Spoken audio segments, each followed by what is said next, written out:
கர்த்தருடைய நாமம் மகிமைப்படட்டும். இந்த காலவெளியில ஆண்டவர் எவ்வளவோ பிரச்சனைகள், போராட்டங்கள், பலவீனங்கள், வருத்தங்கள், பாரங்கள் எல்லாம் நம்முடைய வாழ்க்கையில் இருக்கலாம்.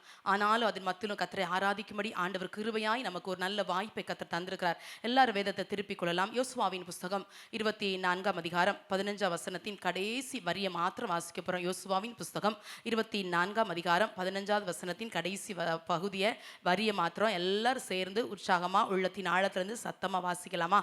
நானும் என் வீட்டாருமோ வென்றால் கர்த்தரையே சேவிப்போம். இன்னும் ஒரு முறை, நானும் என் வீட்டாருமோ வென்றால் கர்த்தரையே சேவிப்போம். நம் முழு குடும்பத்துக்கும் தேவையான செய்திகளை, ஆலோசனைகளை கர்த்தர் ஆவியானவர் நமக்கு தருவாராக. யோசுவா சொல்லுகிறார், நானும் என் வீட்டாருமோ வென்றால் கர்த்தரையே சேவிப்போம் என்று சொல்லுகிறார். யோசுவாவுக்கு ஒரு முதிர் வயது, 110 வயது உள்ளவனாய் யோசுவா மரித்ததை அந்த அதிகாரத்தில் வாசிக்க முடிகிறது. இந்த வயது முதிர்ந்த காலத்திலும் அவர் இஸ்ரவேல் ஜனங்களை விட்டு இப்போ கடந்து போக போகிறார். ஆனாலும் அந்த தேவனுக்காய் கொண்டிருந்த அந்த வைராக்கியம் குறைவே இல்லை. அழகா சொல்றார் இஸ்ரவேல் ஜனங்களை பார்த்து, நானும் என் வீட்டாருமோ வென்றால் கர்த்தரையே சேவிப்போம். நீங்க எல்லாம் யாரை சேவிக்க போறீங்க அப்படின்னு கேட்டுட்டு சொல்றாரு, நீங்க யாரை சேவிச்சாலும் பரவாயில்ல, நீங்க யாரை தெரிந்து கொண்டாலும் பரவாயில்ல, ஆனா நானும் என் குடும்பமும் கர்த்தரையே சேவிப்போம். இந்த ஒரு வைராக்கியம் இருக்குதா தேவனுடைய பிள்ளைகளே? இந்த ஒரு வாஞ்சை இருக்குதா? இந்த ஒரு ஏக்கம் இருக்குதா? ஆண்டவரே, நானும் என் வீட்டாருமோ கர்த்தரையே சேவிப்போம். ஒவ்வொரு நாளும் சொல்ல வேண்டிய ஒரு வார்த்தை, ஒவ்வொரு நாளும் அறிக்கையிட வேண்டிய ஒரு வார்த்தை, நானும் என் குடும்பம் கர்த்தரை சேவிப்போம், நானும் என் குடும்பம் கர்த்தரை நேசிப்போம், நானும் என் குடும்பம் கர்த்தருக்காக ஊழியம் செய்வோம், நானும் என் குடும்பம் கர்த்தருக்காக பிரயாசப்படுவோம். ஒவ்வொரு நாளும் சொல்லணும். குடும்பத்தில் யாராவது ரட்சிக்கப்படாமல் இருக்கிறாங்களா? யாருடைய ரட்சிப்புக்காகவும் நீங்க அழுதுட்டு இருக்கிறீங்களா? நீங்க அறிக்கையிடுகிற இந்த வார்த்தை உங்க வாழ்க்கையில பெரிய மாற்றங்களை கொண்டு வரும். ஒவ்வொரு நாளும் சொல்லுங்கப்பா, நானும் என் வீட்டாருமோ வென்றால் தனி மனுஷனா வர்றேனே, தனி மனுஷியா சிலர் ஆலயத்துக்கு வர்றேனே, என்னைக்கு என் குடும்பம் வரும், என்னைக்கு என் குடும்பம் ரட்சிக்கப்படும், என்னைக்கு எங்க பிள்ளைங்க கர்த்தர் சமூகத்தில் வருவாங்க, என்னைக்கு என் பேர பிள்ளைகள் எல்லாம் ஆண்டவர் சமூகத்தில் வந்து நிற்பாங்கன்னு இதெல்லாம் பார்க்கறதுக்கு என் கண்ணு ஏங்குதே. ஆண்டவரே, நானும் என் வீட்டாருமோ வென்றால் கர்த்தரையே சேவிப்போம். இன்னைக்கு நிறைய குடும்பங்கள் கர்த்தரை சேவிக்க முடியல. காரணம் என்ன தெரியுமா? கர்த்தருக்கு பயப்படுற பயம் இல்லை.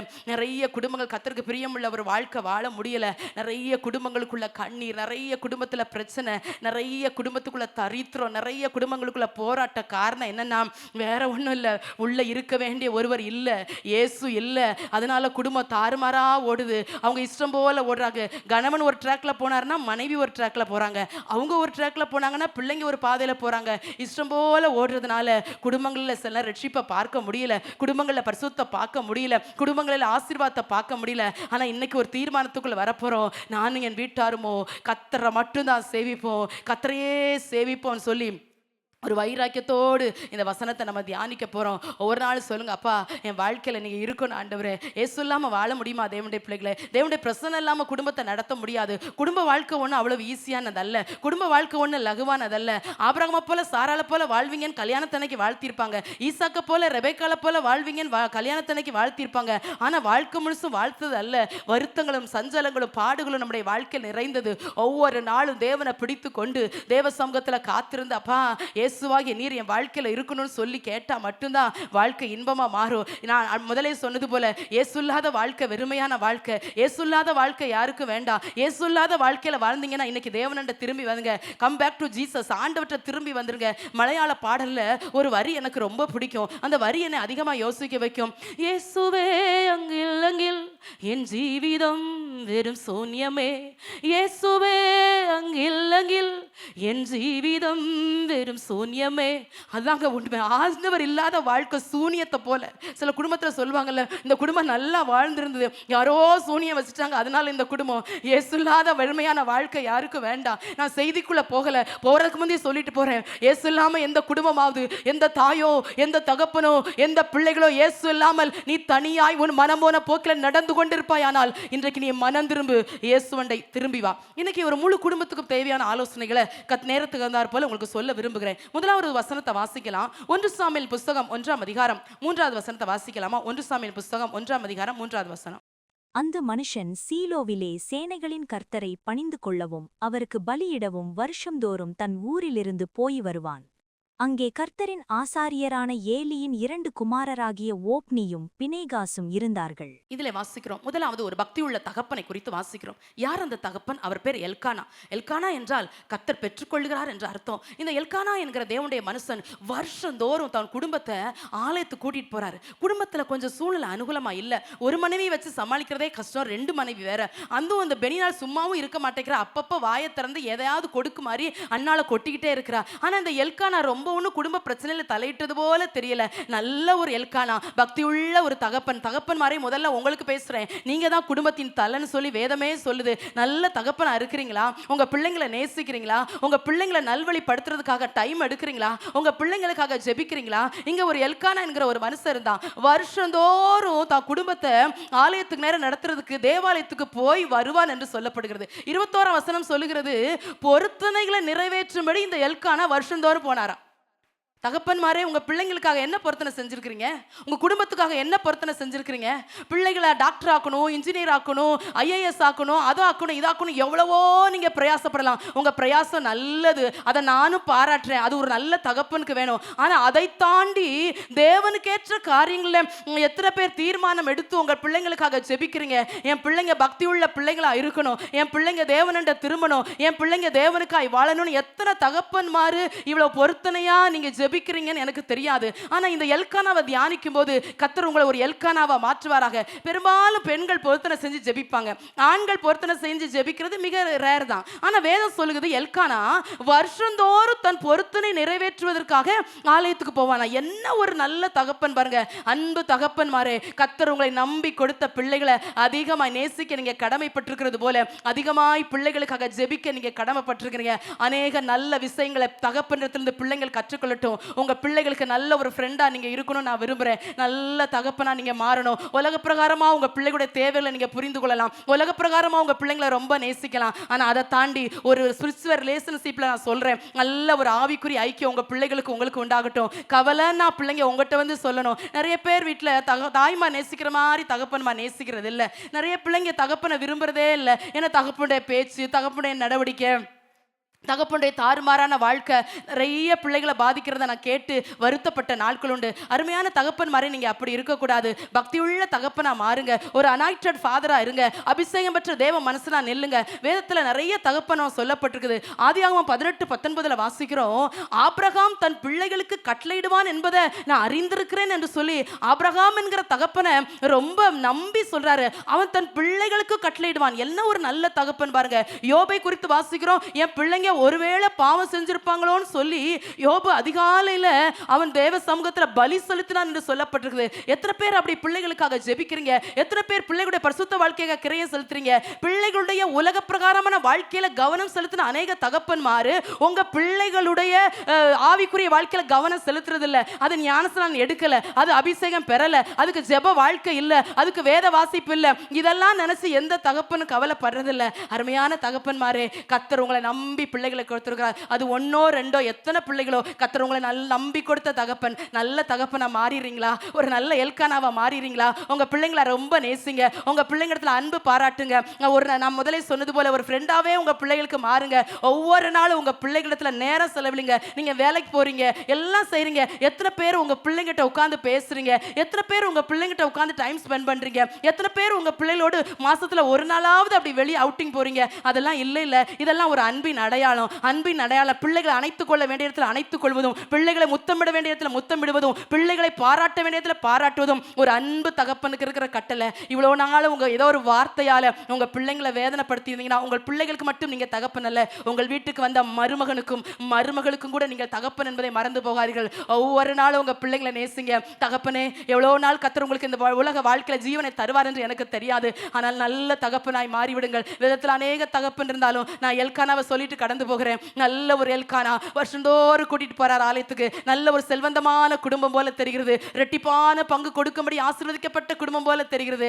ஆனால் கர்த்தரை விடலையே, ஆனால் கர்த்தருக்கு பொருத்தனை செய்த விடலையே. அந்த நிறைய நேரத்தில் நம்ம எல்கானாவை மறந்துடுவோம். அண்ணால பேசுவோம், சாமையில பேசுவோம். பாவம் இந்த எல்கானா மறக்கப்பட்ட ஆண்மகனை போலவே இருப்பாரு. இந்த எல்கானாவுடைய தியாகமும், இந்த எல்கானாவுடைய பிரயாசமும், இந்த எல்கானாவுடைய பொருத்தனையும் தான் அண்ணால் செஞ்ச பொருத்தனை போலவே இந்த எல்கானாவுடைய பொருத்தனையும் கூட தான் சாம்பேல ஒரு தீர்க்கதரிசியா மாற்றிட்டு, தகப்பன்மாரே இன்னைக்கு ஒரு பெஸ்ட் ஃபாதரா நீங்க மாறுங்க. உங்க பிள்ளைகளுக்கு உற்ற நண்பனா மாறுங்க. கர்த்தர் உங்களை ஆசீர்வதிப்பாராக. இரண்டாவதா தாய்மாருக்கு தியானிக்கலாமா? 2 தீமோத்தேயுவின் புஸ்தகம் 1ஆம் அதிகாரம் 5ஆம் வசனத்தை வாசிக்கலாம். அந்த விசுவாசம் முந்தியுன் பாட்டியாகிய லோவிசாளுக்குள்ளும் உன் தாயாகிய ஐனிக்கேயாளுக்குள்ளும் நிலைத்திருந்தது. அது உனக்குள்ளும் நிலைத்திருக்கிறதென்று நிச்சயித்திருக்கிறேன். இல்ல வாசிக்கிறோம், பவுல் ஒரு தாய் எங்க நினைவு கூறுகிறார். ஒரு ஊழியக்காரன் ஒரு தாயை நினைவு கூறுவாரானால் இந்த தாய் எவ்வளவு ஊழியக்காரனாகிய பவுலுடைய இருதயத்தை கவர்ந்திருப்பாங்கன்னு எனக்கு தெரியல. அவர் அழகா சொல்றாரு, இந்த விசுவாசம் பாட்டிக்கு இருந்தது மட்டும் இல்லமா, உன் தாயாகிய ஐனிக்கையாளுக்குள்ளும் இந்த விசுவாசம் நிலைத்திருந்தது என்று சொல்லி ஒரு பக்தியுள்ள தாயை அங்க நினைவு கூறுகிறார் பவுல். அருமையான தாய்மாரே, எத்தனை நேரத்தில் ஊழியக்காரங்க உங்களை நினைவு கூறும்படி உங்கள் வாழ்க்கை, உங்கள் சாட்சியுள்ள வாழ்க்கை, உங்கள் ஜெப வாழ்க்கை, உங்கள் அர்ப்பணிப்பு ஊழியக்காரங்களை நினைவுபடுத்தி இருக்கிறது என்று எனக்கு தெரியல. வேதத்துல நிறைய தாய்மார் உண்டு, சேகமா சொல்லிட்டு போறேன். இன்னொரு தாயை சொல்றேன். ஆத்திராமத்தின் புஸ்தகம் 2ஆம் அதிகாரம் 3ஆம் வசனத்துல வாசிக்கும் போது அங்கே ஒரு நல்ல தாயை குறித்து வாசிக்கிறோம். அங்கு பெயர் சொல்லப்படல. வேதம் சொல்லுகிறது, அந்த தாய் தன் பிள்ளைய அப்புறம் ஒளிச்சு வைக்க முடியல. அந்த தாய்க்கு யார் அந்த தாய்? மோசேயுடைய தாயாக யோகபேத். யோகபேத் என்றால் கர்த்தர் மகிமையானவர் என்று அர்த்தம். அந்த தாய்க்கு 3 மாசத்துக்கு அப்புறம் பிள்ளையை ஒளிச்சு வைக்க முடியல. அதனால அந்த தாய் என்ன செஞ்சாங்கன்னா, ஒரு பெட்டி செஞ்சு அதுக்கு பிசினும் கீழும் பூசி அதை நாணல் பெட்டியில வச்சு அதை நைல் நதியில வளர்கிற நாணல் புல்லுக்குள்ளே வச்சாங்க. வேதம் அழகா சொல்லுது, அப்புறம் அதை ஒளித்து வைக்க கூடாமல், இனிமே என்னால முடியாத ஆண்டவரே, இனி என் முயற்சியெல்லாம் வேஸ்ட், எல்லாரும் போட்டது போல நான் நைல் நதியில போடல, நான் கொஞ்சம் வித்தியாசமா செய்றேன், என் பிள்ளைக்காக நான் பெட்டி செய்றேன், அந்த பெட்டியில பிசினும் கீழும் பூசுறேன். எத்தனை தாய் சொல்ல முடியும், என் பிள்ளைக்காக ஜெபமாகிய பிசினை பூசுகிறேன், கிருபையாக கீழுக்குள்ள என் பிள்ளையை பூசி ஒப்பு கொடுத்திருக்கிறேன் என்று எத்தனை தாய்மார் தைரியமாய் சொல்ல முடியும் என்று எனக்கு தெரியவில்லை. தாய்மாரே, உன் பிள்ளையை நாணல் பெட்டிக்குள்ள வைக்க வேண்டிய சமயம் வந்தாயிற்று. அப்புறம் உன்னால ஒன்று காரியம் செய்ய முடியவில்லையோ, உங்கள் பிள்ளைகளுக்காக எடுத்த முயற்சியெல்லாம் வீணாய் போனதோ, உங்கள் பிள்ளைகளுக்காக ஜெபித்த ஜெபமெல்லாம் வீணாய் போனது போல தெரிகிறதோ, இது நாணல் பெட்டிக்குள்ள வைக்க வேண்டிய சமயம், ஜெபமாகிய நாணல் பெட்டிக்குள்ள வைக்க வேண்டிய சமயம், பிரசன்னமாகிய நாணல் பெட்டிக்குள்ள வைக்க வேண்டிய சமயம், கிருபையாகிய நாணல் பெட்டிக்குள்ள வைக்க வேண்டிய சமயம், சபையாகிய நாணல் பெட்டிக்குள்ள கொண்டு வந்து விடுகிற சமயம். அந்த தாய் அழகா செய்றாங்க. எல்லாரும் தூக்கி போட்டுட்டு அழுதுட்டு சும்மா போயிட்டாங்க. ஆனா அந்த தாய் போட முடியல. விசுவாசமுள்ள தாய், வீரமுள்ள தாய், விவேகமுள்ள தாய், அபிஷேகம் நிறைந்த தாய், தீர்க்கதரிசிகளின் தாய். அந்த தாயே ஒரு தீர்க்கதரிசியா இருந்ததுனால தான் அவங்க பிள்ளைகளை குறித்த ஒரு விஷயம் அந்த அம்மாவுக்கு இருந்துச்சு. நல்லா செய்றாங்க. எல்லாரும் பிள்ளைகளை போட்டுட்டு அழும்போது இந்த தாய் வீட்டில் பெட்டி செஞ்சாங்க. எத்தனை பேர் ஜெபமாகிய பெட்டியை உங்கள் பிள்ளைகளுக்காக செய்து கொண்டு இருக்கிறீர்கள்? சும்மா இருக்கிற நேரம்லாம் எத்தனை பேர் சொல்ல முடியும், என் பிள்ளைகளுக்காக நான் ஜெபிக்கிறேன், நிச்சயமா என் கண்ணீரின் ஜெபம் என் தலைமுறைகளை பாதுகாக்கும் என்று எத்தனை தாய்மார் சொல்றீங்களோ சொல்லலையே எனக்கு தெரியாது. தாய்மார் என்கிற ஸ்தானத்தை, தாய் என்கிற ஒரு நல்ல பொக்கிஷமான ஸ்தானத்தை கர்த்தர் நம்மை நம்பி கொடுத்தது எதற்கு? நல்ல தாயாய் மாறும்படி. ஒரு நல்ல தாய் 100 ஆசிரியர்களுக்கு சமம் என்று சொல்வார்கள். நான் சொல்வேன் அதை விட பெஸ்ட்னு சொல்வேன். நல்ல தாயா இருக்கிறீங்களா? உங்க பிள்ளைகளை ரொம்ப நேசிக்கிறீங்களா? அம்மான்னு சொன்னாலே உங்க பிள்ளை ஆசையா வாய் திறக்கிற மாதிரி உங்ககிட்ட பிள்ளைகிட்ட அன்பா இருந்திருக்கிறீங்களா? அன்பை ஊட்டி இருக்கிறீங்களா? சாப்பாடை ஊட்டி பிள்ளைகளுக்கு வளர்த்துருக்கலாம். அன்பை ஊட்டி வளர்ந்துருக்கிறீங்களா? இல்லைன்னா பிள்ளைகளை பார்த்தாலே எரிஞ்சு விழுதுறீங்களா? நிறைய பேர் பிள்ளைங்க சொல்லி என்கிட்ட அழுத காரியத்தை நான் கேட்டிருக்கிறேன். அம்மா எதுக்கெடுத்தாலும் எரிஞ்சு விடுறாங்க, எதுக்கெடுத்தாலும் கோபப்படுறாங்க, எதுக்கெடுத்தாலும் எங்களை புரியாமல் பேசுகிறாங்க, வேலைக்கு போயிட்டு வந்தால் வீட்டில் வீடு பெருக்காமல் இருந்தால் ரொம்ப திட்டுறாங்க. அருமையான தாய்மாரே, உங்களுக்கு சொல்கிறேன், உங்களுக்கு 50 வயசு, உங்களுக்கு 40 வயசு, சிலருக்கு 30 வயசாக இருக்கலாம். இந்த 40 வயசுலையும் 50 வயசுலையும் இருக்கிற அந்த அனுபவத்தை உங்கள் 10 வயசு பிள்ளைகிட்ட எதிர்பார்த்தா அது தவறல்லவா? உங்களுக்கு இப்போ 50 வயசு, உங்க பிள்ளைக்கு 15 தான் ஆகுது, உங்க பிள்ளைக்கு இல்லை 20 ஆகுது. உங்க 50 வயசு எக்ஸ்பீரியன்ஸை கொண்டு போய் 20 வயசு பிள்ளை உங்களை மாதிரியே நடக்கணும், உங்களை மாதிரியே குடும்பத்துக்காக முயற்சி செய்யணும், தவறல்லவா? ஒரு பிள்ளை இப்படி சொன்னா, அம்மா எனக்கு போடுறதுக்கு நல்ல ட்ரெஸ் இல்லை, நான் அப்போ எங்கள் பர்த்டே வந்துச்சு, எங்கள் மம்மிகிட்ட போய் கேட்டேன், மம்மி எனக்கு ஒரு ட்ரெஸ் எடுத்தாங்கன்னு. எங்கள் மம்மி சொன்னாங்க, வீட்டில் எவ்வளோ கடன் இருக்குது தெரியுமா, எவ்வளோ லோன் இருக்குது தெரியுமா, உனக்கு அப்படி புது ட்ரெஸ் போடணுமான்னு கேட்டாங்கன்னு. எனக்கு அந்த வார்த்தை ரொம்ப எனக்கு நெருடலாக இருந்துச்சு. பிள்ளைங்கிட்ட கேட்டு கடன் வாங்கினீங்களா? பிள்ளைங்கிட்ட கேட்டு லோன் போட்டிங்களா? இல்லை, உங்கள் இஷ்டத்துக்கு லோன் போட்டிங்க, உங்களை இஷ்டத்துக்கு கடன் வாங்குனீங்க. பிள்ளைகளுக்கு செய்ய வேண்டியதை செஞ்சிருங்க. அதுக்கு லோனை பத்தி புரியற வயசு இல்லமா, அதுக்கு கடனை பத்தி யோசிக்கிற வயசு அதுக்கு இல்ல. பிள்ளைகளுக்கு செய்ய வேண்டிய கடமைகளை அன்போடும் ஜெபத்தோடும் கிருபையோடும் செய்ய பழகுங்க. ஒரு நல்ல தாயா மாறுங்க. ஒரு நல்ல தாயா மாறிட்டீங்கன்னா, ஒரு நல்ல தாய் எத்தனை தலைமுறைகளை உருவாக்குவா தெரியுமா? ஒரு தாயுடைய கண்ணீர் ஜெபம், ஒரு தாயுடைய சாட்சியுள்ள வாழ்க்கை உங்கள் தலைமுறைகளை உன்னத ஸ்தானத்துல உயரத்துல ஒரு கொண்டு போகும் என்று வாசிக்கிறோம். மத்தேயு 20ஆம் அதிகாரத்துல ஒரு நல்ல தாயை குறித்து வாசிக்கிறோம். எல்லா வசனத்தையும் வாசிக்கிற நேரம் இல்லை, ஸ்க்ரீனில் வரும், நீங்கள் பார்த்துக்கோங்க. செபதேயுடைய குமாருடைய தாயை குறித்து வாசிக்கிறோம். மத்தேயு 20ஆம் அதிகாரம் 20-21 வசனங்களில் அந்த தாயை குறித்து போட்டிருக்குது. அந்த தாய் ரொம்ப பெஸ்ட் தாயா என் கண்களுக்கு தெரிஞ்சாங்க. ஏன்னா ஏசப்பா இருக்கிறாங்க. ஒரு நாள் அவங்ககிட்ட சொல்கிறாங்க, அப்பா ஐயா நான் உங்கள்கிட்ட ஒரு விண்ணப்பம் பண்ண வந்திருக்கிறேன் அப்படிங்கிறாங்க. அப்போ ஏசு கேட்குறாரு, என்னம்மா விண்ணப்பம் பண்ண வந்திருக்கிற சொல்லுன்னு. அப்போ அவங்க சொல்கிறாங்க, ஆண்டவரே நீர் பரலோக ராஜ்யத்துக்கு வரும்போது என் பிள்ளை, அவங்களுக்கு 2 பிள்ளை, ஒரு பிள்ளை வலதுபுறத்திலும் ஒரு பிள்ளை இடதுபுறத்திலும் பரலோகத்துல இருக்கணும்னு சொல்லி தன்னுடைய ஆசை ஏசப்பட்ட சொல்றாங்க. அப்படி நடக்காதுங்கிறது அவங்களுக்கு தெரியாது. ஆனா அவங்க கேட்கறாங்க, என்ன ஒரு ஆசை பாருங்க, ஆண்டவரே நீங்க பரலோக ராஜ்யத்துக்கு வரும்போது வேற எந்த பிள்ளையும் பக்கத்துல உட்கார வச்சிடாதீங்க ஆண்டவரே, என் பிள்ளைய உட்கார வச்சுங்க. என்ன ஒரு தாகம், என்ன ஒரு ஏக்கம், என்ன ஒரு வாஞ்ச. நம்ம பிள்ளைங்க சர்ச்சுக்கு வரலன்னா கூட நமக்கு சந்தோஷமா கவலையா இருக்காதே. சில நேரம் நம்முடைய பிள்ளைங்க நம்மோட ஆராதிக்க வரலாட்டா கூட நம்ம அதை பத்தி நினைக்க மாட்டோம். ஆனா அந்த தாய்க்கு இருந்த தரிசனத்தை பாருங்க. ஆண்டவரே உங்க பக்கத்திலேயே என் பிள்ளை இருக்கட்டும், பரலோகத்துல கூட என் பிள்ளை உங்க பக்கத்திலே இருக்கட்டும்னு ஆசையா ஆண்டவற்றை வந்து சொல்றாங்க. தாய்மாரே உங்க விருப்பம் என்ன? உங்க பிள்ளைங்க படிக்கணும், நல்ல நிலைமைக்கு வரணும், உங்க கண்கள் அதை பார்க்கணும், இல்லைன்னு சொல்ல அல்ல. ஆனாலும் உங்க பிள்ளைங்க தீர்க்கதரிசிகளா, ஊழியக்காரங்களா, ஊழியக்காரிகளா, தலைமுறைகளை தாங்குகிறவர்களா, ஊழியங்களை தாங்குகிறவர்களாக, ஊழியம் செய்கிறவர்களாக மாறணும்னு எத்தனை பேருக்கு ஆசை இருக்குதுன்னு தெரியல. நீங்க கண்ணீர் வடிக்காம உங்க பிள்ளை மாறாது, நீங்க பொருத்தனை செய்யாம உங்க பிள்ளை மாறாது, நீங்க அர்ப்பணிக்காம உங்க பிள்ளை மாறாது. சோபாவில் படுத்துக்கிட்டு ஆண்டவரே என் பிள்ளைய ரட்சின்னு சொன்னா கேட்காது. தியாகம் பண்ணி ஆகணும், கிரையம் செலுத்தி ஆகணும், தூக்கத்தை வெறுத்தாகணும், சாப்பாட்டை வெறுத்தாகணும், தேவ சமூகத்துல திறப்புல நிக்க வேண்டிய நேரத்தில் திறப்புல நின்று ஆகணும். அடுத்த தலைமுறைகளை பிசாசு தனக்கென்று வஞ்சித்து வருகிற இந்த கடைசி நாள்ல ஒரு நல்ல தாயா நான் மாறுவேன் ஆண்டவரே. இதுவரைக்கும் நல்ல தாயா இல்லாம இருந்திருக்கலாம், பிள்ளைகளை பார்த்து பார்த்து அடிக்கடி எரிஞ்சு விழுந்திருக்கலாம், பிள்ளைகளை கெட்ட வார்த்தை சொல்லி பேசுகிற பெற்றோரை பார்த்துருக்கிறேன். ஃபாஸ்ட் லைஃப் போட்டும் அறியாமையில செஞ்சிருக்கலாம். ப்ளீஸ் இனி கெட்ட வார்த்தை சொல்லி உங்க பிள்ளைங்களை கூப்பிடாதீங்க. பிள்ளைங்களை பட்ட பேர் சொல்லி கூப்பிடாதீங்க. கருப்பி, குண்டமா, ஒல்லி, நோ இருக்கக்கூடாது. கர்த்தரால் விசாரிக்கப்படுகிறப்பா. உங்க பிள்ளைங்களை நீங்க நேசிக்கலன்னா யார் உங்க பிள்ளைங்களை நேசிப்பா? உங்க பிள்ளைகளை நீங்க நேசிக்கலன்னா யார் உங்க பிள்ளைங்களை நேசிப்பா? கொஞ்ச நாளைக்கு முந்தைய ஒரு சம்பவம் வந்துச்சு. நான் ஒரு 2 நிமிஷம் பார்த்தேன் அந்த நியூஸை. ஒரு தாய் தன்னுடைய பிள்ளையை வளர்த்து வர்றாங்க. வளர்த்து வரும்போது அந்த அப்பா இறந்துடுறாரு. அதனால நல்ல பிள்ளையை வளர்க்கணும். ரொம்ப நாள் கழிச்சு பிறக்குது, 15 வருஷமோ 20 வருஷமோ கழிச்சு அந்த பிள்ளை பிறக்குது. அதனால தவறுந்து பெத்த மாதிரி பெத்தமேன்னு சொல்லி அந்த பெண் பிள்ளையை ரொம்ப நல்லா வளர்த்துட்டு வர்றாங்க. வளர்த்துட்டு வரும்போது அந்த பிள்ளை நல்லா படிச்சுட்டு வருது. படிச்சுட்டு வரும்போது ரொம்ப பிள்ளைக்கு வீட்டில் செல்லம் கொடுத்துட்டாங்க. பிள்ளை விரும்புறதெல்லாம் வாங்கி கொடுத்து, அப்பா வேற இல்லையா அப்படின்னு சொல்லி அந்த பிள்ளையை ரொம்ப செல்லமாக வளர்த்ததுனால அது கொஞ்சம் அது இஷ்டம் போல் வளர ஆரம்பிச்சது. ஆனால் அந்த தாய்க்கு கொஞ்சம் தெரியலை. அப்போ நீங்கள் நினைக்கிறாங்க நம்ம பிள்ளையை நல்லா படிக்க வைக்கணும், நல்லா படிக்க வைக்கணும், ஃபாரினுக்கு அனுப்பணும் அப்படின்னு சொல்லி ஒரு கோலோடு படிக்க வச்சுட்டாங்க. படிக்க வச்சுட்டு இந்த பிள்ளை வருது. 12th ரிசல்ட் வந்துருச்சு. மார்க் வரும்போது இந்த பிள்ளை சொல்லுது, அம்மா நான் நல்ல மார்க் வாங்கிட்டேன், நல்ல மார்க் வாங்கிட்டேன்னு சொல்லுது.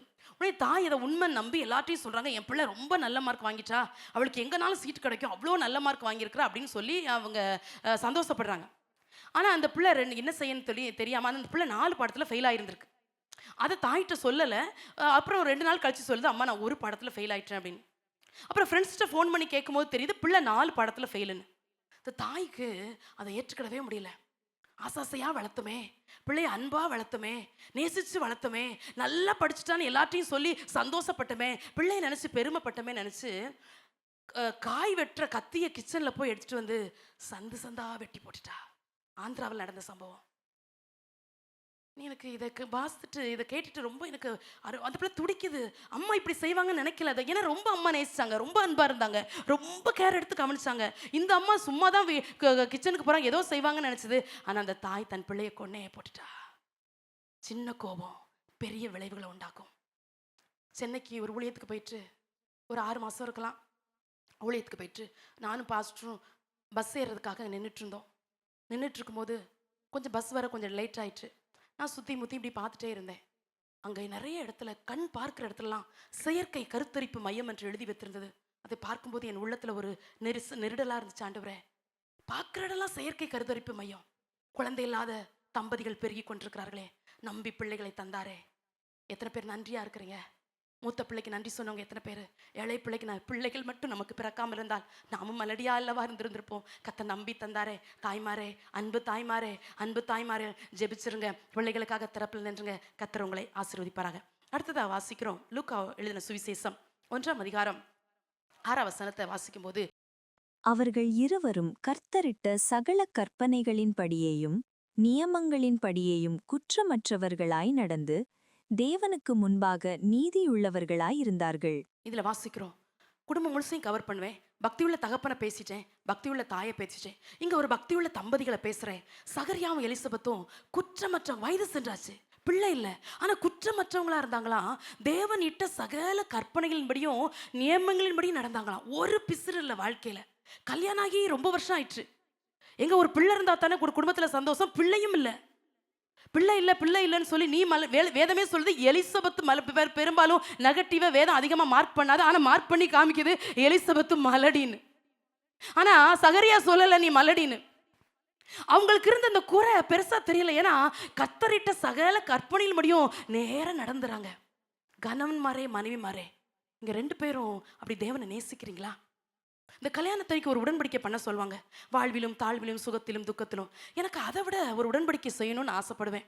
எதிர்காலங்களில் இப்படியெல்லாம் ஒரு உடன்படிக்கை திருமண ஆராதனைகள் இருந்தால் நல்லா இருக்கணும். நாங்கள் 2 பேரும் சேர்ந்து ஜெபிப்போம், மரணம் வரைக்கும் சேர்ந்து ஜெபிப்போம், சேர்ந்து ஊழியங்களை தாங்குவோம், சேர்ந்து கர்த்தருக்காக கொடுப்போம், சேர்ந்து கர்த்தருக்காக பிரயாசப்படுவோம். இந்த வாக்குறுதியை இன்னைக்கு திருமண ஆராதனைகளை பார்க்க முடியல.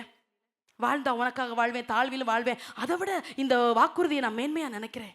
எத்தனை பேர் அப்படி கணவன் மனைவியா இணைந்து ஜெபிக்கிறீங்கன்னு எனக்கு தெரியல. கணவன் மனைவியா கத்தரிட்ட சகல கற்பனையின்படியும் நடக்கிறீங்கன்னு எனக்கு தெரியல.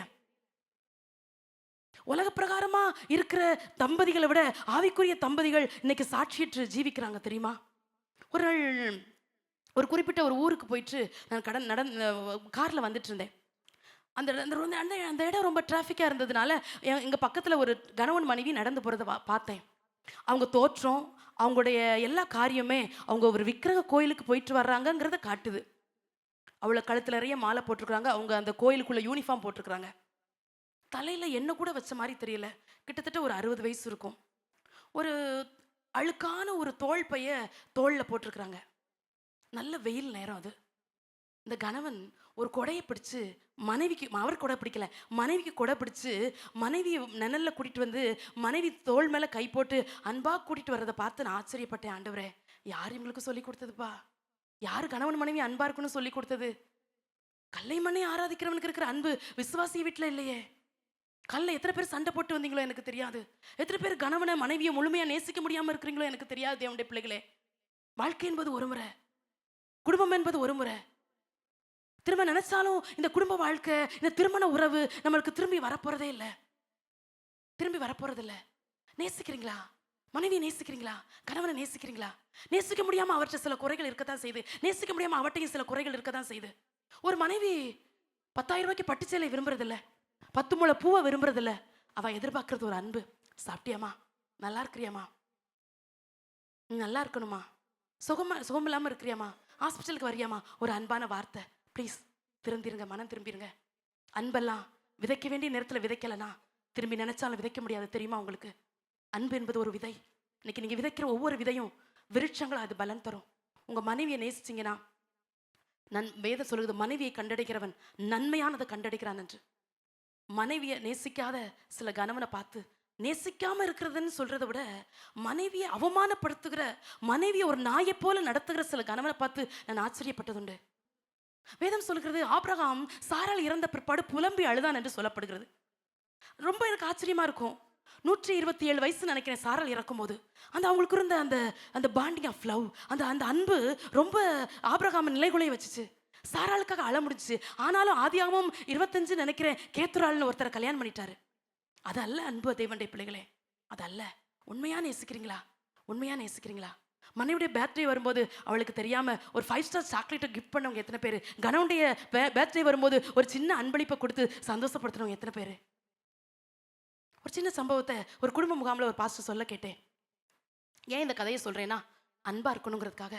ஒரு கணவன் மனைவி ரொம்ப அன்பா இருந்தாங்க. வாழ்க்கையில் ரொம்ப ரொம்ப ரொம்ப நேசிச்சாங்க, ரொம்ப ரொம்ப நேசிச்சாங்க. அவருக்கு ஒரே கம்பெனியில் வேலை கிடைச்சிச்சு. 2 பேரும் காலையில் ஒரே காரில் சந்தோஷமா லஞ்ச் எல்லாம் எடுத்துட்டு சந்தோஷமா வேலைக்கு போவாங்க. அவர் ட்ரைவ் பண்ணுவார், இவங்க பக்கத்து சீட்டில் உட்காந்துருப்பாங்க. சந்தோஷமா போவாங்க, சந்தோஷமா வருவாங்க. அப்படி சந்தோஷமா இருந்து கொண்டிருந்த வாழ்க்கையில திடீரென்று ஒரு புயல் வீச ஆரம்பிச்சிச்சு. வேலை செய்கிற இடத்துல இருந்த ஒரு பெண்ணு இந்த கணவன்கிட்ட வேற மாதிரி பழக ஆரம்பிச்சனால இந்த கணவன் இவ்வளவு நாள் மனைவியை நேசித்தவர் அந்த பெண்ணை நேசிக்க ஆரம்பிச்சிட்டாரு. மனைவிட்ட சொன்னாரு, இனி உன்னை மனைவி ரொம்ப நேசிச்சனால அடிக்கடி ஐ லவ் யூ சொல்வார், அடிக்கடி கிஃப்ட் வாங்கிட்டு வருவார், அடிக்கடி அவளை ஷாப்பிங் கூட்டு போகிற எல்லாம் செய்வார். இப்போ கணவனுடைய அன்பு வேற ஒரு பெண்ணின் மேலே போனதுனால மனைவியை கொஞ்சம் கொஞ்சமாக வெறுக்க ஆரம்பிச்சிட்டாரு. அப்போ ஒரு நாள் சொன்னார் மனைவிட்ட, நான் அவளை கல்யாணம் பண்ண போகிறேன், எனக்கு உன்னை பிடிக்கல, எனக்கு அவளை தான் பிடிச்சிருக்கு, இனி வாழ்ந்தா நான் அவள் கூட தான் வாழ்வேன்னு சொல்லிட்டாரு. மனைவி கத்துவா, ஆர்ப்பாட்டம் பண்ணுவா, சத்தம் போடுவான்னு எதிர்பார்த்தாரு. ஆனால் மனைவி ஒன்றுமே சொல்லலை. மனைவி சொன்னாங்க, எங்க நான் ஒரு 30 நாள் எனக்கு டைம் கொடுங்க, 30 நாளுக்கு அப்புறம் நீங்கள் கல்யாணம் பண்ணிக்கோங்க அவளை. ஆனால் இந்த 30 நாள் ஒரு கண்டிஷன், நீங்கள் வேலைக்கு போகும்போது நான் விரப்பிட்டு வாசல்ல வந்து நிற்பேன். வாசல்ல வந்து நிற்கும் போது என்னை தூக்கி கொண்டு போய் நீங்கள் காரில் உட்கார வச்சிருங்க, 30 நாள் செஞ்சிருங்க, 31வது நாள் அவளை கல்யாணம் பண்ணிக்கோங்கன்னு சொல்லிட்டா அந்த மனைவி.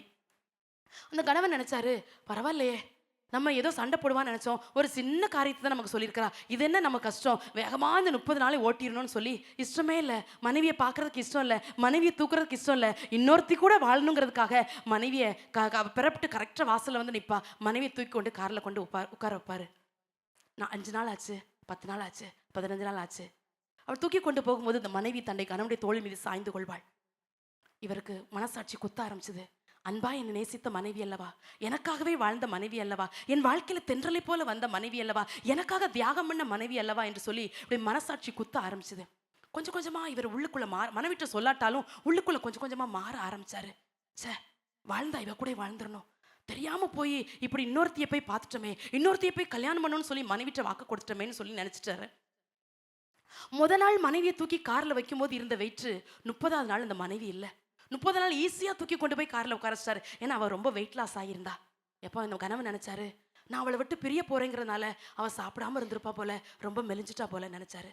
30 நாள் முடிஞ்சிட்டு 31வது நாள் காலையில மனைவிக்காக அழகான பட்டு சேலை வாங்கி, அழகான அவளுக்கு டெடிபீர்னா ரொம்ப பிடிக்குமா, அவள் டெடிபீர்லாம் வாங்கி, நல்ல பொக்கேலாம் வாங்கி, வாழ்ந்தா இனி உனக்காக வாழ்வேமா, தெரியாம ஒரு தப்பு பண்ணிட்டேன் அப்படின்னு சொல்லிட்டு இவ கூட வாழ்ந்துடணும், அவட்ட மன்னிப்பு கேட்கணுங்கிறதுக்காக மனைவி எழுப்பிக்கிட்டே இருந்தாரு. அவள் திரும்பவே இல்லை. அவள் சுவர்புறமாய் திரும்பி படுத்திருந்தாள். அவள் எழும்பவே இல்லை. திரும்ப திரும்ப திரும்ப திரும்ப மனைவி எழுப்பி கொண்டே இருந்தார். அவள் எழும்பவே இல்லை. கிட்டத்துல போய் பார்த்தாள். அவள் மரித்திருந்தாள். உண்மையாகவே அவள் மரித்திருந்தாள். ஓவென்று கத்தி எழுதார். என்ன நடந்தது? நேற்று வரை தூக்கும் போது நான் இவள் தூக்கி கொண்டு காரணம், நேற்று வரை இவள் இருந்தாளே, என்னோட வேலை செய்தாளே, இன்றைக்கு அவளுக்கு என்ன நடந்தது என்று சொல்லி அவளுடைய ஃபோனை கொஞ்சம் பார்த்துட்டு எல்லாத்துக்கும் அவர் ஃபோனை கொஞ்சம் செக் பண்றாரு, இவளுக்கு என்ன நடந்ததுன்னு சொல்லி. அவள் பிளட் கேன்சர்னாலே பாதிக்கப்பட்டு ஹெவி ட்ரீட்மெண்ட்ல இருந்தது. அந்த கணவனுக்கு தெரியாமல் இருந்தது. அவள் அடிக்கடி டாக்டரோடு பேசியிருந்தாள். அவள் அடிக்கடி மருத்துவமனைக்கு போயிருந்தாள். அடிக்கடி தன் தோழிகளோடு தன்னுடைய சொந்த சோக கதையை பகிர்ந்து கொண்டிருந்தாள். அது அந்த கணவனுக்கு தெரியாமல் இருந்தபடினாலே டாக்டர் சொன்னாங்க, 30 நாள் தான் நீ உயிரோடு இருப்பேன்னு. அதே போல 30 நாள் கழித்து அவள் மரித்து போய்விட்டாள். அன்பு விதைக்கப்பட வேண்டிய விதைக்கப்பட வேண்டும். கணவனை தாறுமாறாய் திட்டுகிற மனைவியை பார்த்து அந்த அடிக்கடி வேதனைப்படுகிறது உண்டு. கணவனை பார்த்து செத்துப்போ என்று சொல்கிறீர்களோ, மனைவியை பார்த்து செத்துப்போ என்று சொல்கிறீர்களோ, ஒரு கணவனோ ஒரு மனைவியோ இல்லைன்றால் அந்த வீடு நாரி போகும் என்று உங்களுக்கு தெரியாதோ? கணவனுக்கும் மனைவிக்கும் இருக்கிற கட்டுகள் உடைக்கப்படட்டும். குடும்பங்களுக்கு இருக்கிற மிஸ் அண்டர்ஸ்டாண்டிங் மாறட்டும். அந்த கட்டுகள் தேவன் உடைப்பாராக. குடும்பங்களுக்கு இருக்கிற தரித்திரங்கள், வறுமைகள், சாபங்கள், கட்டுகள், நோய்கள், பேய்கள், பில்லி சூனியங்கள், தந்திரங்கள், மந்திரங்கள் எல்லாம் மாறட்டும் இன்னைக்கு இயேசுவின் நாமத்தினால. குடும்பங்களை கட்டுவிக்கிறவர் தேவன். ஆதியாகமத்தில் வாசிக்கிற மனிதன் தனிமையாக இருப்பது நல்லதல்ல என்று சொல்லி ஆண்டவர் ஒரு நல்ல குடும்ப வாழ்க்கை ஏற்படுத்தினாரே. கணவனை வெறுத்து போய் வந்திருக்கலாம், மனைவியை வெறுத்து போய் வந்திருக்கலாம், இனி அவன் முகத்தில் முழிக்கவே கூடாது என்று வந்திருக்கலாம். கர்த்தருடைய பிள்ளைகளே, மனம் திரும்பும்படி கர்த்தர் ஆவியானவர் உங்களுக்கு ஆலோசனை சொல்லுகிறாரு. மத்தேயு எழுதின சுவிசேஷம் 1ஆம் அதிகாரம் 18ஆம் வசனம் 19ஆம் வசனம் சொல்லுகிறது, யோசேப்பு எந்த யோசேப்பு? இயேசுவின் தகப்பனாகிய யோசேப்ப, மரியாளுடைய கணவனாகிய யோசேப்ப நீதிமான் என்று சொல்லுகிறது. லூக்கா 1:28 சொல்லுகிறது, மரியாள கிருபை பெற்றவன் என்று சொல்லுகிறது. கணவன் எப்படியா? நீதிமானா. மனைவி எப்படியா? கிருபை பெற்றவங்களாம். இந்த நீதிமானுக்கும் கிருபை பெற்றவங்களுக்கு பிறந்தது தேவகுமாரன். நீதிமானா வாழ்றீங்களா? கிருபை பெற்ற சகோதரிகளா இருக்கிறீங்களா? கணவன் மனைவி கைப்பிடிச்சு ஜெபிக்கிறீங்களா? ரோமர் 16:3 ஒரு தம்பதிகளை வாசிக்கும் போதெல்லாம் இந்த தம்பதிகளை குறித்து என் மனசு மகிழ்வதுண்டு. ஆக்கிலாவும் பிரிஸ்கில்லாவை குறித்து வாசிக்கிறோம். அவங்க ஒன்றும் பெரிய லாடு லபக்கு ஒன்றும் இல்லை, கூடாரம் செய்கிற தம்பதிகள், கூடாரம் செஞ்சு சாப்பிட்ற தம்பதிகள். ஆனாலும் இதை தாண்டி கர்த்தருடைய ஊழியம் செய்யணுங்கிற ஒரு தரிசனம் உள்ள பார்வை இருந்துச்சு. அவங்க பவுலோடு சேர்ந்துக்கிட்டு ஊழியம் செய்கிறாங்க. பவுல் போனால் இவங்க போவாங்க. 3 இடத்துல ஆக்கிலா பிரிஸ்கில்லா என்றும் 3 இடத்துல பிரிஸ்கில்லா ஆக்கிலா என்றும் வருகிறது. 6 முறை வேதத்தில் பெயர் சொல்லப்பட்டிருக்கிறது. 6 முறையும் சேர்ந்தே வருது. என்ன ஒரு ஆச்சரியனா, சரித்திரத்தில் இவங்களை குறித்து நான் கொஞ்சம் சர்ச் பண்ணி பார்த்தேன். அது சரித்திரம் சொல்லுகிறது, இவங்க மரிக்கும் போது ஆக்கிலாவும் பிரிஸ்கில்லாவும் ஒரே தீயில எரிக்கப்பட்டு மரிச்சாங்களாம். மரணத்துல கூட அந்த தம்பதிகள் பிரியல. என்ன ஒரு இணை புரியாத தம்பதிகள், கர்த்தருக்காகவே வாழ்ந்த தம்பதிகள், கர்த்தருக்காக ஜீவனை விட்ட தம்பதிகள். குடும்பங்களுக்குள்ள கர்த்தர் இப்படிப்பட்ட தெய்வீக சமாதானத்தை, தெய்வீக ஒரு மனத கர்த்தர் இந்த காலவெளியில கர்த்தர் கட்டளையிடுவாராக. குடும்பங்களை இடிக்கும்படி வருகிற, குடும்பங்களுக்குள் தாறுமாறுகளை உண்டாக்குகிற, குடும்பங்களுக்குள்ள 3ஆம் நபருடைய தலையீடுகளை உண்டாக்குகிற பொல்லாத அருவருப்புகள் இயேசுவின் நாமத்துல மாறுவதாக. உங்கள் பிள்ளைகளுடைய வாழ்க்கையில மகனுடைய வாழ்க்கையில சில பொல்லாத அருவருப்புகளை கொண்டு வந்து பிள்ளைகளுக்குள் இருக்கிற ஒரு மனத மகனுக்கும் மருமகளுக்கும் இருக்கிற உறவுல விரிசலை கொண்டு வருகிற, மருமகளுக்கும் மகனுக்கும் இருக்கிற உறவுல இருக்கிற விரிசலை கொண்டு வருகிற பொல்லாத கிரிகள் இயேசுவின் நாமத்தால கட்டப்படுவதாக. குடும்பங்கள் தேவனுக்காய் வாழட்டும், குடும்பங்கள் தேவனுக்காய் எழும்பட்டும், குடும்பங்கள் தேவனுக்காய் தலைக்கட்டும். மருத்துவசிகளோ தேவனுக்கு பயந்ததுனால அந்த குடும்பங்களை தலைக்கும்படி செய்தார். குடும்பம் ஆசீர்வதிக்கப்படணுமா? தேவனுக்கு பயப்படாத எந்த குடும்பம் ஆசீர்வதிக்கப்பட்டதா சரித்திரம் இல்ல. தேவனுக்கு பயப்படாத எந்த குடும்பமும் இந்த உலகத்துல ஜெயமாய் வாழ்ந்ததா சரித்திரம் இல்ல. கணவனே நீ தேவனுக்கு பயந்து விடு, மனைவியே நீ தேவனுக்கு பயந்து விடு. அன்பு தகப்பனே, அன்பு தாயே, நீ கர்த்தருக்காய் பயப்படுவாயானால், நீ தேவனுக்காய் பயந்து உத்தமமாய் வாழ்கிற உன் உத்தமமும் உண்மையும் உன் தியாகமும் பொருத்தனையும் உன் பிள்ளைகளை உயர்த்தி கொண்டே போகும். நாட்கள் வரும்போது தலைமுறைகள் உன் குடும்பத்தை பார்த்து அடையாளம் சொல்லும்படி 3ஆம் 4ஆம் தலைமுறை என்ன 1000 தலைமுறை மட்டும் கர்த்தர் சில குடும்பங்களை கர்த்தர் வாழ்வளிக்கிற நல்ல தேவனாய் குடும்பங்களை வெளிப்படுவா. ஹalleluya, ஹalleluya. எல்லாரும் கரங்களை உயர்த்தி ஹalleluya. இல்ல ஒரு சம்பவத்தை நான் சொல்லிட்டு அடுத்த பாயிண்ட்க்கு போறேன். ஒரு கணவன் இருந்தாரு. அந்த கணவன் ஆண்டவர் அறியல. அவர் ஒரு நல்ல ஒரு அரசாங்க வேலையில வேலை பார்த்துட்டு இருந்தார். அப்போ எப்போதாவது தான் ஊருக்கு வருவார். தூர இடத்துல வேலை பார்த்ததுனால உண்மையாக நடந்த ஒரு சம்பவத்தை சொல்கிறேன். பெரும்பாலும் நான் சொல்கிறதெல்லாம் உண்மையாக நடந்த சம்பவத்தை தான் சொல்லுவேன். எப்போவாவது ஊருக்கு வருவார். அப்போ ஊருக்கு வரும்போது திடீர்னு பார்த்தா ஒரு நாள் அவர் ஊர்லேருந்து வந்துட்டு இருக்கிறாரு. மனைவியும் 2 பெண் பிள்ளைகள், அவங்களுக்கு 2 பிள்ளைங்களும் சர்ச்சுக்கு போயிட்டு வர்றாங்க.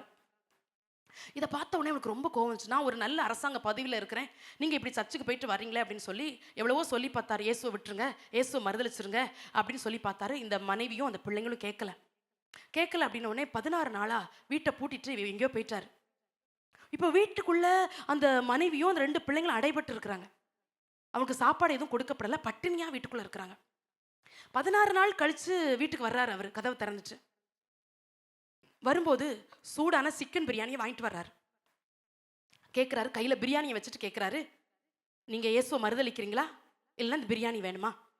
இப்போ இயேசுவை மறுதளிக்கிறீங்கன்னு சொல்லிட்டு நான் இந்த பிரியாணியை தரேன், நீங்கள் நல்லா சாப்பிட்டு இதே வீட்டில் சந்தோஷமா இருக்கலாம், இல்லைன்னா இந்த வீட்டில் நீங்கள் வாசம் பண்ண முடியாதுன்னு இந்த தாயும் தன்னோட 2 வாலிப பிள்ளைகள் பெண் பிள்ளைகளும் முடிவெடுத்தாங்க.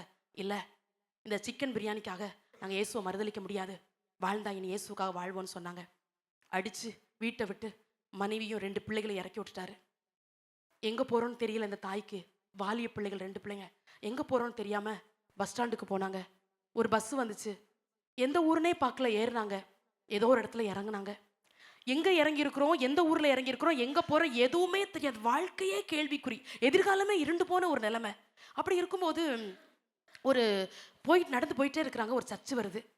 உடனே சர்ச்சுக்குள்ளே போய் உட்காந்துட்டாங்க. அந்த சர்ச்சில் 21 நாள் உபாசம் நடந்துட்டு இருக்கு. அதில் இவங்க போய் ஒரு நாளில் உட்காந்துக்கிட்டாங்க. சந்தோஷமா இருந்துச்சு. சரி இருந்தாலும் ஒரு சர்ச்சுக்குள்ளே வந்து உட்காந்துட்டோமே அப்படின்னு. அன்னைக்கு அங்கே செய்தி கொடுக்க வந்த ஒரு ஊழியர் அமெரிக்காவிலேருந்து வந்திருக்கிறாரு செய்தி கொடுக்கறதுக்கு. அந்த அமெரிக்காவிலேருந்து வந்த போதகர்கிட்ட ஆண்டவர் சொல்லி அனுப்புனாராம், ஓ பிள்ளைகளுக்கு அவருக்கு 2 பையனா, அந்த அமெரிக்காவில் ஊழியம் செஞ்ச அந்த பாஸ்டருக்கு 2 வாலிய பையங்களாம். ஆண்டவர் சொன்னாரா, உன்னோட 2 வாலிய பையங்களுக்கும் தமிழ்நாட்டில் தான் பொண்ணு வச்சிருக்கிறேன், நீ இந்த ஊழியத்துக்கு போகும்போது ஒரு 2 பிள்ளைகளுக்கும் அங்கே நிச்சயம் திருமணத்துக்கான நிச்சயம் அங்கே நடக்கும்னு சொல்லி அனுப்பினாரா. யார் அந்த பிள்ளைங்க?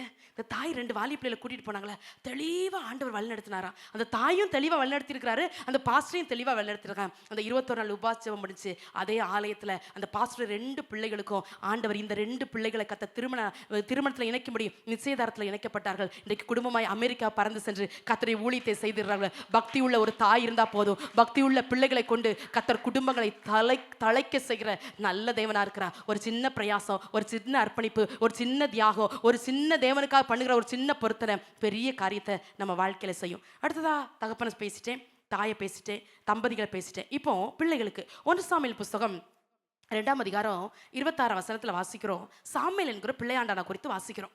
இந்த சாமுவேல் என்பவன் கர்த்தருக்கும் மனுஷனுக்கும் பிரியமாய் நடந்து கொண்டான் என்று சொல்லப்படுகிறது.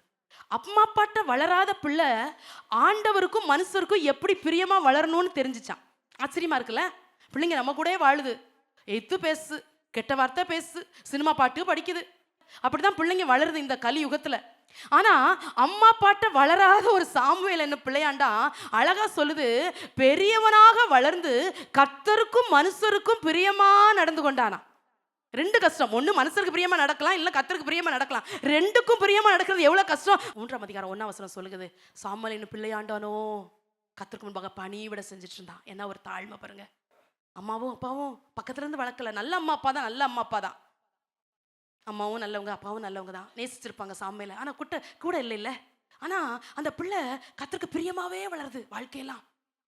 ஒரு தாய் கடந்த வாரத்துல சொன்னாங்க, அம்மா என் பிள்ளைங்க ஜோபிக்கல, பைபிள் வாசிக்கலன்னு ராத்திரியும் சாப்பாடு கொடுக்கல, காலையும் சாப்பாடு கொடுக்கல. வயிறு பசியில் என் பிள்ளைங்க உருண்டுட்டு தான் வந்துச்சு.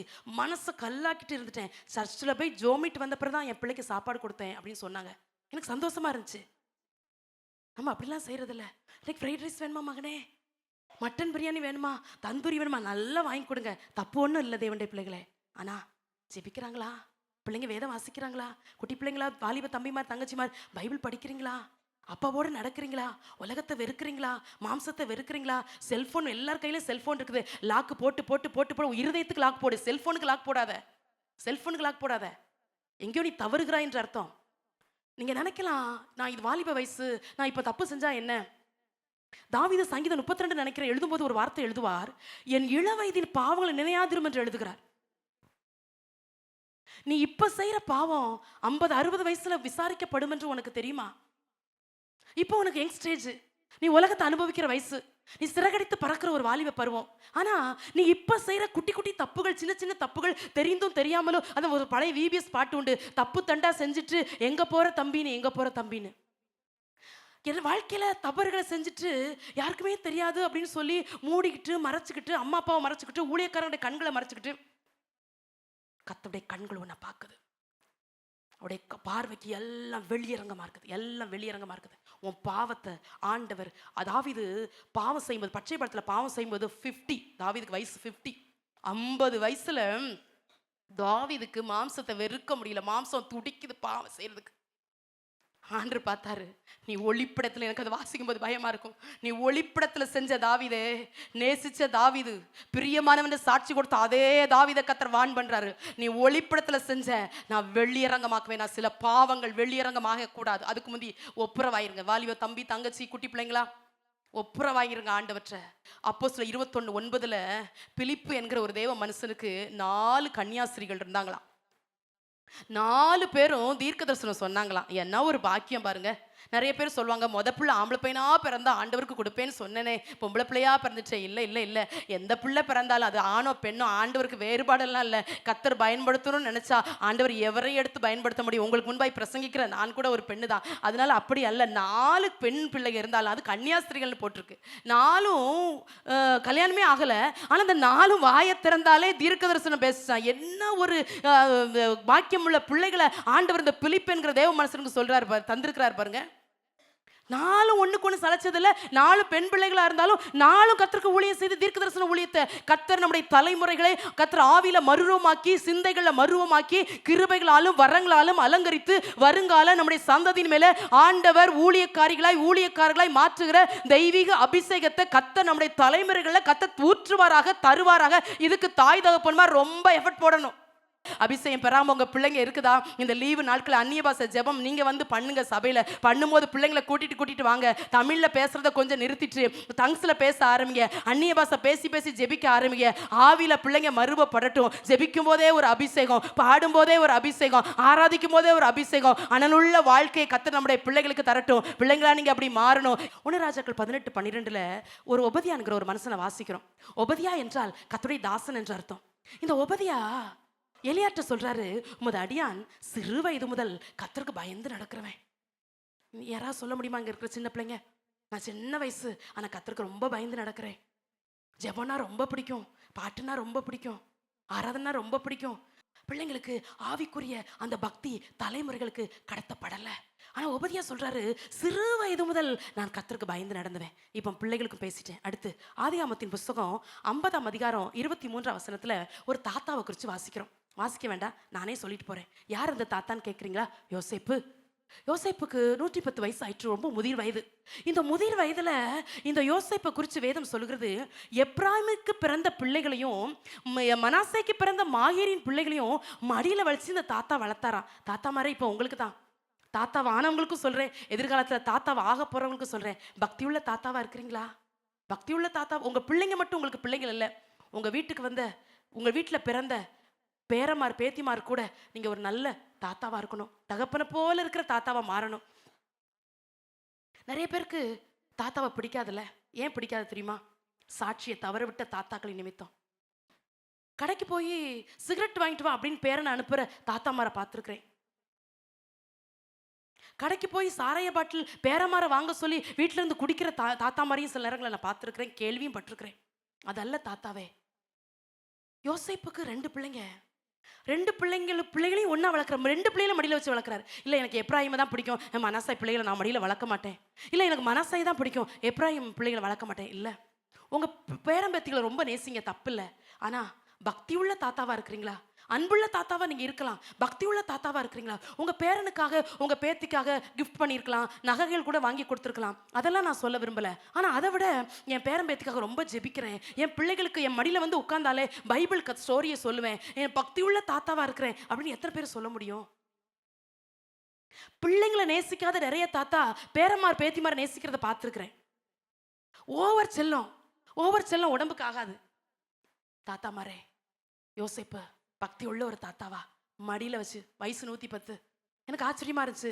ஈசாக்குக்கு பெத்த பிள்ளைகளே பார்க்கறதுக்கு கண்ணு இல்லை, ஆனா யோசேப்புக்கு கண்ணு தெரிஞ்சோ என்னமோ நமக்கு தெரியல, மடியில வச்சு வளர்த்தாராம். சிலர் மகா பிள்ளைய மடியில வச்சு மகன் பிள்ளைய தள்ளி விட்டு வளர்க்கிற தாத்தாமாரை பார்த்து வேதனைப்பட்ட நாட்களும் உண்டு. மகா பிள்ளையும் ஒண்ணுதான், மகன் பிள்ளையும் ஒண்ணுதான்.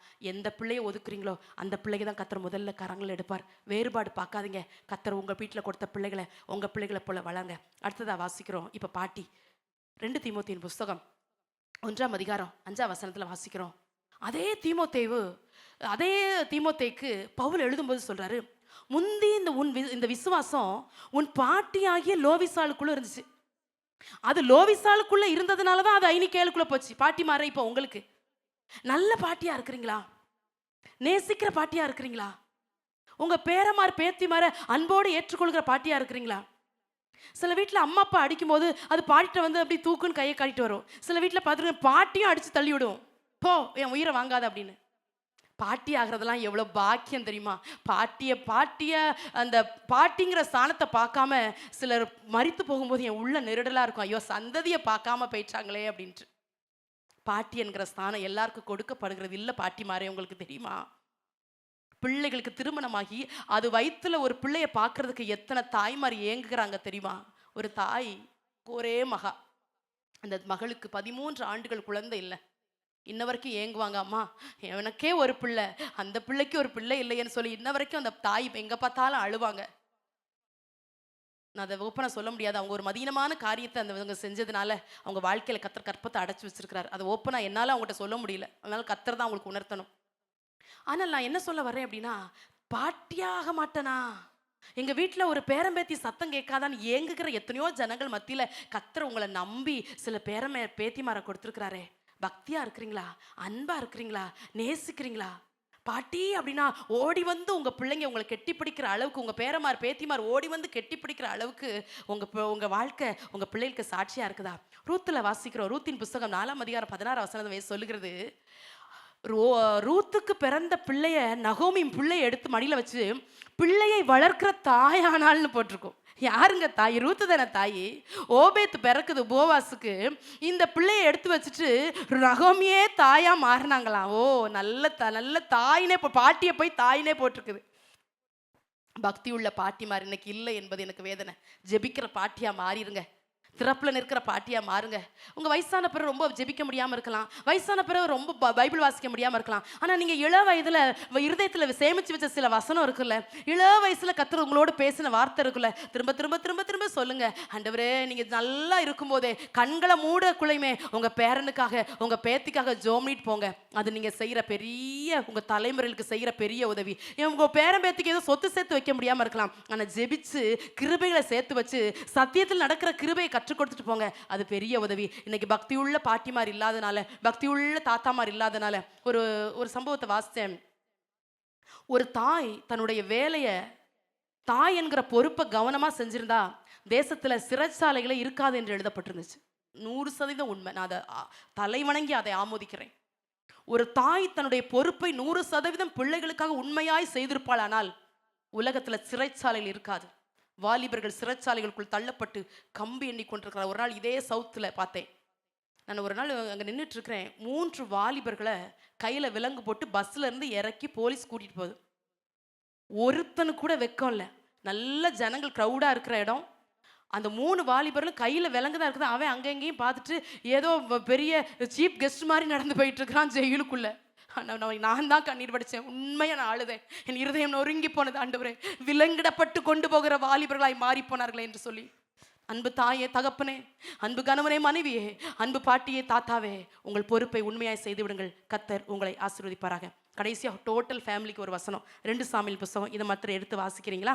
2 சாமுவேல் புஸ்தகம் 6ஆம் அதிகாரம் 11ஆம் வசனத்தை வாசிக்கிறோம். கர்த்தருடைய பெட்டி கித்தியனாகிய ஓபேதேதோமின் வீட்டிலே 3 மாதம் இருக்கையில் கர்த்தர் ஓபேதேதோமையும் அவன் வீட்டார் அனைவரையும் ஆசிர்வதித்தார். இதுல வாசிக்கிறோம், கர்த்தருடைய பெட்டி கித்தியனாகிய ஓபேதேதோம் வீட்டுல 3 மாதம் இருக்கையில், 30 வருஷம் இல்லம்மா, 3 மாசம் இருக்கையில் டோட்டல் ஃபேமிலிக்கும் பிளெஸிங். இப்ப நான் தனிப்பட்ட நபரா சொல்லிட்டு இருந்தேன், கணவன், மனைவி, தாத்தா, பாட்டின்னு. இப்போ ஒரு முழு குடும்பம் ஆசீர்வதிக்கப்பட்ட சொல்றேன். யார் இந்த ஓபேதேதோம் தெரியாது. கித்தியனாகிய ஓபேதேதோம் போட்டிருக்குது. அவன் புறஜாதி, அவனுக்கு நியாயப்பிரமாணம் தெரியாது, அவன் லேவியன் கிடையாது. சட்டம் ஒன்று தெரிஞ்சு ஆண்டவரை பின்பற்றுறதுக்கு. கர்த்தருடைய பெட்டி வீட்டுக்குள்ள வந்தது. ஓபேதேதோமுக்கு 8 பிள்ளைங்க. இந்த 8 ஆண் பிள்ளைகளையும் கர்த்தருக்காக வழிநடத்துறார் இந்த ஓபேதேதோம். முழு குடும்பமும் கர்த்தருக்காகவே வாழுது. ஏன்? உள்ள உடன்படிக்கை பெட்டி இருக்குது. இஷ்டம் போல பேச முடியாது, இஷ்டம் போல வாழ முடியாது, இஷ்டம் போல நடக்க முடியாது, இஷ்டம் போல மன விரும்பினதை செய்ய முடியாது. உள்ள உடன்படிக்கை பெட்டி இருக்குது. அபினதாமின் வீட்டில் 20 வருஷம் இருக்கும்போது ஆசீர்வாதம் வரல. ஆனா 3 மாசம், ஜஸ்ட் 3 months, ஆனா ஆசீர்வாதம் வந்துகிட்டே இருக்கு. தேசங்களுக்கெல்லாம் அந்த ஆசீர்வாதம் தெரிய ஆரம்பிக்குது. ராஜா வரைக்கும் போகுது, அரண்மனை வரைக்கும் போகுது. கர்த்தர் ஓபேதேதோமையும் அவன் வீட்டாரை ஆசீர்வாத காரணம் என்ன? உள்ள உடன்படிக்கை பெட்டி இருந்ததே அந்த விஷயம். இயேசுவாகிய உடன்படிக்கை பெட்டி எத்தனை வீடுகளில் வைக்கப்பட்டிருக்கிறதோ, எத்தனை பேர் பரிசுத்தமாய், வைராக்கியமாய், ஜெபத்தோடு, கிருபையோடு, அபிஷேகத்தோடு அந்த இயேசுவாகிய உடன்படிக்கை பெட்டியை காத்து கொண்டிருக்கிறீர்களோ, கர்த்தர் உங்களை ஆசீர்வதித்து, கர்த்தர் உங்கள் குடும்பத்தை, உங்கள் நிமித்தம் முழு குடும்பத்தை கர்த்தர் ஆசீர்வதித்து உயர்த்துவார். முழு குடும்பம் ஆசீர்வதிக்கப்பட்டது. வேதம் அழகா சொல்லுது, ஓபேத்ஏதோமையும் அவன் வீட்டார் அனைவரையும் ஆசீர்வதிச்சிட்டாராம். ஒருத்தர் கூட அந்த குடும்பத்தில் ஆசீர்வதிக்கப்படாம இல்லவே இல்லை. எவ்வளோ நல்ல தேவன் பாருங்க. குடும்பத்தில் ஒருத்தர் பயந்தா முழு குடும்பத்துக்கும் ஆண்டவர் கேர் பண்றாரு பாருங்களேன். ஒருத்தர் நிமித்தம், ஜெபிக்கிற ஒரு தாய் நிமித்தம், ஜெபிக்கிற ஒரு தகப்ப நிமித்தம், கண்ணீர் வடிக்கிற ஒரு பாட்டி நிமித்தம், திறப்புல இருக்கிற ஒரு தாத்தாவின் நிமித்தம் நம்ம தான் அப்படி செய்ய தவறிடுறோமே. நிறைய பேர் அவங்க பிள்ளைகளுக்கு மட்டும் ஜெபிச்சுட்டு கண்ணை மூடிட்டு என்னத்மாய் போட்டு வந்துருவாங்க. உங்க பிள்ளை இப்போ 5ஆப் தான் படிக்குதுன்னு வச்சுக்கோங்களேன். 5ஆப் தான் படிக்குது. அப்போ யாருக்கு ஜெபிக்க முடியும்? உங்கள் பிள்ளைகளுக்கு. ஆனால் அப்படி அல்ல. நம்மளை மறித்து பெட்டியில் வைக்கும்போது நம்ம சந்ததி இன்னும் மல்டிப்ளை ஆயிருக்கும். வருகை வரும்போது இன்னும் நம்முடைய சந்ததியில் நல்ல பெரிய பெருக்கம் உண்டாயிருந்திருக்கும். இதுக்கெல்லாம் யார் ஜெபிப்பா? இதுக்கெல்லாம் யார் ஜெபிப்பா? நான் ஒவ்வொரு நாளும் இந்த ஜெபத்தை செய்யறதுக்கு தவறவே இல்லை. பிள்ளைங்களுக்காக ஜெபிக்க தவறிடாதீங்க. ஒரு ஓபேத்ஏதோம் 8 பிள்ளைங்க இன்னைக்கு அதில் வந்த அந்த பின்னுள்ள அதிகாரம் வாசிக்கும் போது, ஆனால் நீங்கள் சில அதிகாரங்கள் 4ஆம் புத்தகத்தில் வாசிக்கும் போது அந்த 8 64 பெருகிறது. அந்த 64 ஊழியம் செய்து ஓபேத்ஏதோம் வீட்டில் பிறந்த 64 ஊழியக்காரங்களா இருக்கு. என்ன ஒரு பாக்கியம்! 64 எருசலேமுக்கு போகுது, 64 உடன்படிக்கை பெட்டியை காக்குது, 64 உடன்படிக்கை பெட்டிக்காக வாழுது. நான் அடிக்கடி சொல்லி ஜெபிப்பேன், ஆண்டவரே, என் சந்ததியில் ராஜாக்கள் பிறக்கணும், என் சந்ததியில் ஊழியக்காரங்க பிறக்கணும், என் சந்ததியில் தீர்க்கதரிசிகள் பிறக்கணும், என் சந்ததியில் ஆண்டவரே ஊழியக்காரிகள் வந்து எழும்பணும், என் சந்ததியில் மிஸ்ஸரிகள் வந்து எழும்பணும். ஆண்டவரே சொல்லி ஜெபிப்பேன். டாக்டர் எழுமாமல் இருக்கலாம், இன்ஜினியர்ஸ் வராமல் இருக்கலாம், அது வருது வராமல் இருக்குது, அதை பற்றி எனக்கு பிரச்சனை இல்லை. ஆனால் ஆண்டவரே இப்படி ஆவிக்குரிய வரம் பெற்ற நல்ல தலைமுறைகளை கர்த்தர் சந்ததிகளுக்குள்ள எழுப்புவாராக. அந்த தரிசனம் உங்களுக்கு இருக்கட்டும். வாழ்றீங்களா? இயேசு நம்ம வீட்டில் செய்கிற எல்லாத்தையும் பார்க்குறாருங்கிற உணர்வு இல்லாமல் போதில்ல சிலரும். நிறைய வீட்டில் சண்டையின் சத்தம், புலம்பலின் சத்தம், அலறுதலின் சத்தம், கெட்ட வார்த்தை பேசுகிற சத்தம், மனைவி அடிக்கிற சத்தம். Please stop. தேவனுக்கு பிரியமில்லாத ஸ்டாப் பண்ணுங்க. குடும்ப வாழ்க்கை என்பது ரொம்ப ஈஸி அல்ல தேவனுடைய பிள்ளைகளே. குடும்ப வாழ்க்கை என்பது ரொம்ப மிக மிக மிக கடினமானது. உலக வாழ்க்கையும் கடினமானது, அதில் குடும்ப வாழ்க்கை மிக மிக கடினமானது. கர்த்தர் மாத்திரம் உங்க குடும்ப வாழ்க்கையில இல்லைன்னா, அதான் வேதம் அழகா சொல்லுது, கர்த்தர் வீட்டை கட்டாராகில். கர்த்தர் ஒரு குடும்பத்தை கட்டலைன்னா நம்முடைய பிரயாசம் விருதாவா இருக்கும், பொத்தல் பையில போடுறது மாதிரி இருக்கும். கர்த்தர் குடும்பங்களை கையில எடுக்கட்டும், கர்த்தர் தலைமுறைகளை கர்த்தர் கரத்துல எடுக்கட்டும். குடும்ப வாழ்க்கை ரொம்ப கடினமானதுன்னு சொன்னேன். ஆண்டவரை மாத்திரம் சார்ந்து இல்லைன்னா உங்க குடும்ப வாழ்க்கை ஆசீர்வாதமா இருக்காது. ஏன் குடும்ப வாழ்க்கையில தோற்று போறீங்க? ஏன் உங்க வீட்டுல பிரச்சனை? ஏன் உங்க வீட்டுல மாறி மாறி சண்டைகள்? இயேசு இல்லங்க. அதான் இன்னைக்கு ஒரு பாட்டு பாடணும். புவி யாத்திரை மிக கடினம், தேவ கிருபைகள் எந்நேரமும், பகல் மேக ஸ்தம்பம், ராவில் அக்னி ஸ்தம்பம், அனுதினம் என்னை வழி நடத்தும். இந்த பாட்டை பாடி பாடி பாடி பாடி பாடி ஆத்மாவில் தேற்றப்பட்ட நாட்கள் அதிகம் உண்டு என் வாழ்க்கையில. I love that song. ரொம்ப பிடிக்கும் எனக்கு. எப்பெல்லாம் கடின சூழ்நிலை உணர்றோமோ பாடுவேன். புவி யாத்திரை மிக கடினம், பகல் மேகஸ்தமமா, ராவில் அக்னி ஸ்தமமா, வர்றாரே கூட. இஸ்ரவேல் ஜனங்களை குறித்து நீங்கள் வாசிக்கும் போது ஒரு வார்த்தை வாசிக்க முடியும். மேகம் தங்கும்போது அவங்க தங்குவாங்க, மேகம் புறப்படும் போது அவங்க புறப்பட்டாங்க. மேகத்தை பார்த்து வாழ்கிற வாழ்க்கை. ஆவியானவர்கள் மகிமையின் மேகம் குடும்பத்தை சூழ்ந்துருக்குதா? இயேசுவாகிய மேகத்துக்குள்ளே வாழ்றீங்களா? உங்கள் வீட்டில் இயேசுவாகிய உடன்படிக்கை பெட்டி வைக்கப்பட்டிருக்கிறது எத்தனை பேருக்கு தெரியும் தெரியல. ஒரே ஒரு குடும்பத்தை நானே சொல்லி முடிக்கிறேன். 1 கொரிந்தியர் 16:15 வாசிக்கிறோம். ஸ்தேவாண்டை வீட்டார் அகாயாவில் முதற்பலன் ஆனார்கள். அப்படின்னா முதல்ல ரட்சிக்கப்பட்டவங்களே அவங்க தான். ஸ்தேவாண்டை வீட்டார் தான் அகாயா நாட்டில். வேதம் சொல்கிறது அவர்கள் பரிசுத்தவான்களுக்கு ஊழியம் செய்யும்படி தங்களை ஒப்பு கொடுத்திருந்தாங்களாம். என்ன ஒரு பாக்கியம் உள்ள குடும்பம் பாருங்க.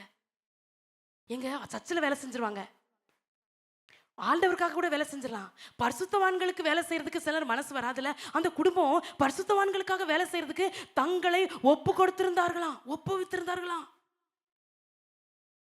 இன்னைக்கு விசுவாசிகள் மாதிரியே இருந்துட்டு போகணும்னு நினைக்காதீங்க. சீசர்களா மாறணும், சீசிகளா மாறணும். கர்த்தர் உங்களை நம்பி ஊழியத்தை கர்த்தர் கொடுத்திருக்கிறாரு. கர்த்தருடைய பிள்ளைகளை எத்தனை பேர் ஊழியம் செய்ய ஆசை? எத்தனை பேர் ஊழியம் செய்யற தலைமுறையா மாறுங்க. சேவாண்டை வீட்டார் அகாயாவில் முதற்பலன் ஆனார்கள். ரீபாலா சாந்துனா. ஆண்டவர் அந்த மாதிரி தாகத்தை தருவாராக, அப்படிப்பட்ட வாஞ்சைகளை தருவாராக. அப்படி எழுமி நிற்கலாம். ரீமனமோ சாந்துனமனா ஹல்துனா ரகதா ரிகனா ரேகே ரீகா மானா சாஹா ரியாந்தனா ரிகபோ ரேகா பாலா சாந்துனா ரகதுரா மனமோ ஷாம்பா.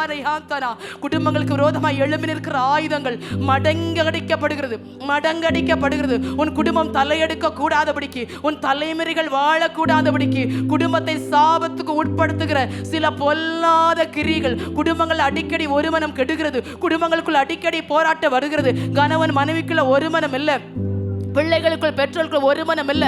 இயேசுவின் நாமத்தினால சபிக்கிறேன். அப்படிப்பட்ட அந்தகாரத்தின் கிரிகளை இயேசுவின் நாமத்தினால சபிக்கிறேன். இந்த காலை வேளையில எல்லாரும் ஒரு நிமிஷம் சொல்லுங்க.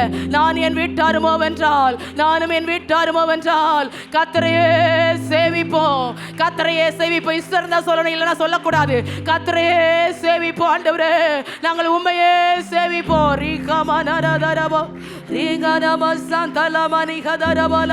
ஒவ்வொரு குடும்ப வாழ்க்கை கட்டப்படுவதாக. அவனவன் திராட்சை செடி நிழலிலும் அவனவன் தான் அத்தி மரத்தில் சுகமாய் குடியிருந்தது போல எங்கள் ஜனங்கள் சுகமாய் குடியிருக்கிற காலம் இது. எங்கள் ஜனத்தை சுகமாய் குடியிருக்க கூடாதபடிக்கு சண்டைகளையும் ஆண்டவரை வாக்குவாதங்களையும் அடிக்கடி குடும்பங்களுக்குள் கொண்டு வந்து போடுகிற பொல்லாத அருவருப்புகள் இயேசுவின் நாமத்தில் மறையட்டும்.